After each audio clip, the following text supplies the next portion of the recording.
Indo American chamber of commerce की महिला सशक्तिकरण समिति द्वारा आयोजित व्यापार जलवायु परिवर्तन और सस्टेनेबिलिटी समिट NSCI वर्ली कार्यक्रम में उपस्थित श्री मंगल प्रसाद लोढ़ा, मंत्री कौशल विकास और उद्यमिता,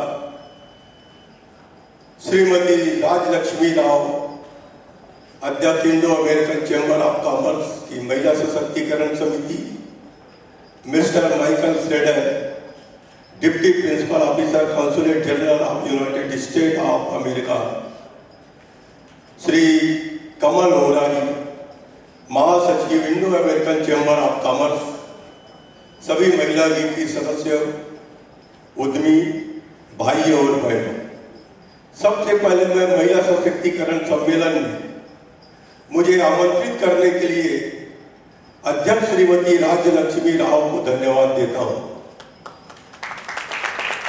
एक दौर था जब महिला सशक्तिकरण पर सम्मेलन होते थे। मुझे बेहद खुशी है कि आज हम विभिन्न क्षेत्रों में महिलाओं के नेतृत्व में विकास पर चर्चा करने के लिए एक शिखर सम्मेलन आयोजित कर रहे हैं।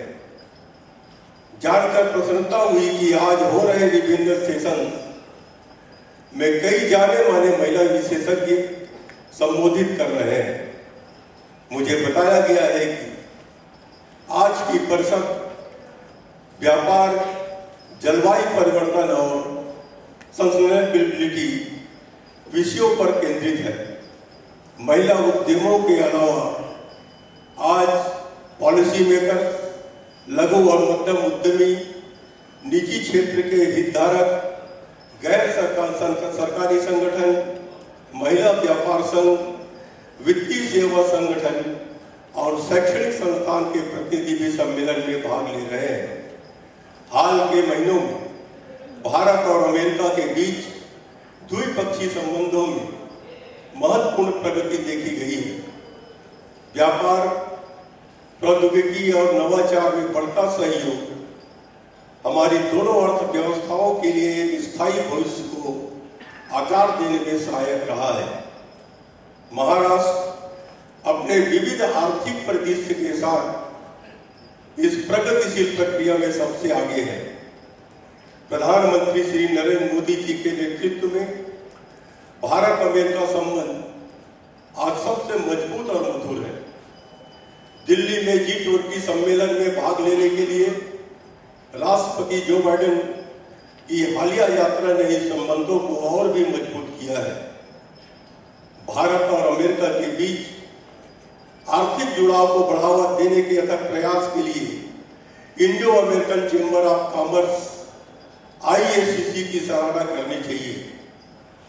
1968 में स्थापित IACC की स्थापना हमारे दोनों देशों के बीच आर्थिक संबंधों को बढ़ाने की दृष्टि से की गई है।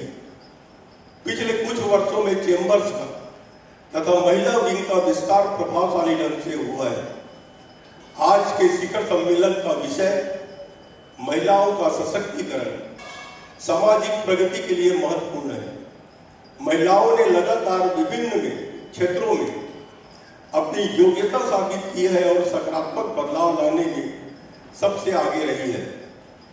महिला सशक्तिकरण पर इस शिखर सम्मेलन का फोकस जेंडर क्वालिटी और समावेशिता के प्रति हमारी साझा प्रतिबद्धता के रूप में अनुरूप है।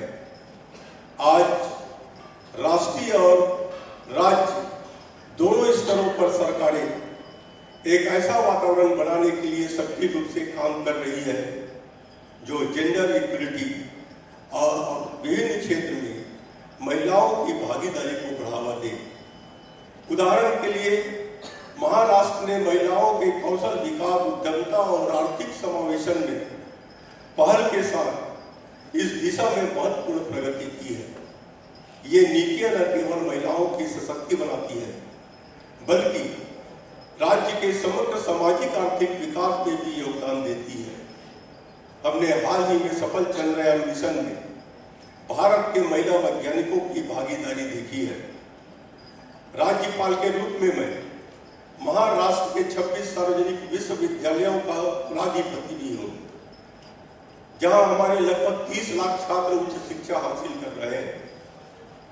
मैं आपको बताना चाहूंगा कि हाल के दिनों में महाराष्ट्र और अमेरिका के विश्वविद्यालयों के बीच शैक्षणिक सहयोग बढ़ा है। महाराष्ट्र के शैक्षणिक संस्थान अपने अमेरिकी विश्वविद्यालयों के साथ उपयोगी आदान प्रदान कर रहे हैं, ज्ञान साझाकरण और नवाचार को बढ़ावा दे रहे हैं। विचारों का यह परस्पर आदान प्रदान निसंदेह प्रगति के इंजनों को ईंधन देगा।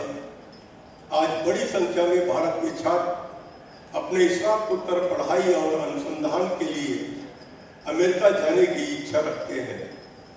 यह बहुत अच्छा होगा यदि हमारे देश के विश्वविद्यालय छात्र आदान प्रदान, फैकल्टीज एक्सचेंज और यहाँ तक कि एक दूसरे के विश्वविद्यालयों में सेमेस्टर पूरे करने की स्वीकृति देते हैं।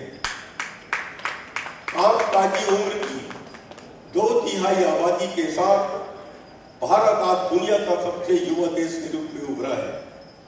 जापान, जर्मनी, इटली जैसे कई उन्नत देश अपनी कुशल जनशक्ति की आवश्यकताओं को पूरा करने के लिए भारत की ओर देख रहे हैं। आज विश्व के कुछ राष्ट्र प्राकृतिक संसाधनों के लिए युद्ध कर रहे हैं। अगले कुछ वर्षों में उम्र दराज हो रहे राष्ट्र कुशल मानव संसाधनों के लिए संघर्ष कर रहे होंगे। इस परिस्थिति में भारत में काम कर रही विभिन्न अमेरिकी कंपनियां उन्नत कौशल साझा करने में हमें किस प्रकार मदद कर सकती है, इस पर विचार होने की आवश्यकता है। मुझे विश्वास है कि स्किलिंग, रीस्किलिंग और अपस्किलिंग में सहयोग पारस्परिक रूप से लाभप्रद होगा। सांस्कृतिक आदान प्रदान हमेशा राष्ट्रों के बीच समझ और सौहार्द की आधारशिला रहा है। महाराष्ट्र और अमेरिका अब परंपराओं की एक समृद्ध टेपेस्ट्री साझा करते हैं। हमें कलात्मक व्यंजन और सांस्कृतिक अनुभवों के आदान प्रदान को बढ़ावा देना चाहिए। जैसे कि हम एक नए युग के शिखर पर खड़े हैं, हमारे सहयोग की संभावना असीमित है। स्वच्छ ऊर्जा, स्वास्थ्य देखभाल, पर्यटन और टिकाऊ कृषि जैसे कुछ क्षेत्र है जहां हमारे सामूहिक प्रयासों से परिवर्तनकारी परिणाम मिल सकते हैं। साथ मिलकर हम अधिक हरित, अधिक समृद्ध भविष्य की दिशा का रास्ता बना सकते हैं। मैं इस अमूल्य साझेदारी को बढ़ावा देने में अथक प्रयासों के लिए Indo American chamber of commerce के प्रति हार्दिक आभार व्यक्त करता हूं और आज के इस समिट को शुभकामनाएं प्रेषित करता हूं। धन्यवाद। जय हिंद, जय महाराष्ट्र।